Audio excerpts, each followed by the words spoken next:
Қызылжар ауданында 46 түрлі мәдениет нысаны жұмыс істейді. Соңғы 4 жылда мұнда материалдық техникалық базаны жаңарту ісі қолға алыныпты. Қажет жабдық алынып, жөндеу жұмыстары жүргізілуде. Бұдан бөлек аудандық мәдениет үйінің басшылығы ауыл тұрғындары үшін дене шынықтыру сауықтыру кешені жұмыс істеп тұрғанын айтады. Физкультурно-оздоровительные центры. Ауылдық округтердегі дене шынықтыру сауықтыру орталықтары әрине жаңашылдық болып табылады. Біздің фитнес-клубтарымызға ауыл халқы кешкі уақытта келеді. Жас бойынша шектеу жоқ. Аудандық мәдениет үйінде кешкі уақытта 2 фитнес тобы жұмыс істейді. Кешенге таңертең ерте келетіндер де бар.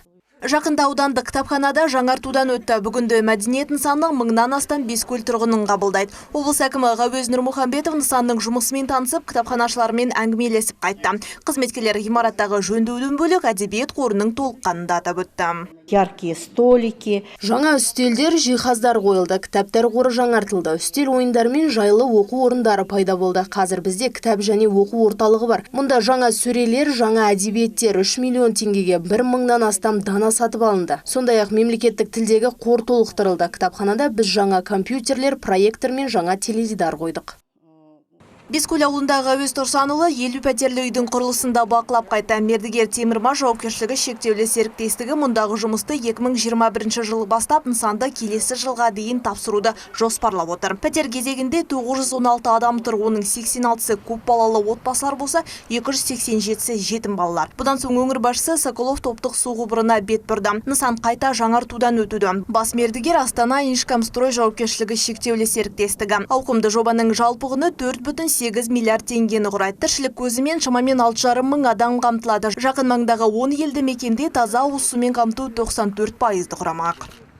Текущий год выделено 500 миллионов тенге. Ағымдағы жылға 500 миллион теңге бөлінді. Бұл сома жыл соңына дейін игерілетін болады. Бүгінгі таңда 200 миллионға жуық игеру жоспарлануда. Бұл Новокаменка мен Архангельск арасындағы су құбыры. Сондай-ақ су бұру қарастырылған. Қазір жұмыстар жүргізілуде. Алдағы уақытта ауылдар ішінде тарату желілері салынатын болады. Облыс басшысы аралаған келесі ауыл Питерфельд елді мекендегі Абай атындағы орта мектепте күрделі жөндеу жұмыстары жүргізіліпті. Қызметкерлер білім беру мекемесі танымастай өзгергенін айтады. Мектеп сыныптары кең асхана мен акт залы заман талабына сай жабдықталған. Был полностью заменен пол. Еден шатыр толығымен ауыстырылды. Жаңартылған 53 кабинет салынды. 8 медиа тақта сатып алынды. Балалардың қауіпсіздігін қамтамасыз ететін 32 камера бар. Компьютерлер бар. Жеке мұғалім бөлмесі бар. Балалар демала алатын орын мен ойын бөлмесі бар. Үзілістен немесе сабақтан кейін балалар кіріп уақыт өткізу алады. Мектепте оқитындар саны 30%-ға өсті. 180 болған еді. Қазір бізде 319 бала бар.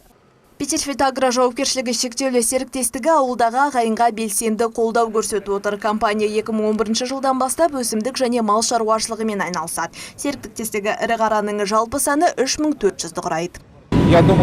Менің ойымша біз 2011 жылы жоспарлаған барлық нәрсеге қол жеткіздік. Қазір күні жақсы нәтижелерді көріп отырмыз. Мал шаруашылығына тоқталатын болсақ, бүгінде біз сүтті Еуразия Милкке, ал етті Қостанайға тапсырамыз.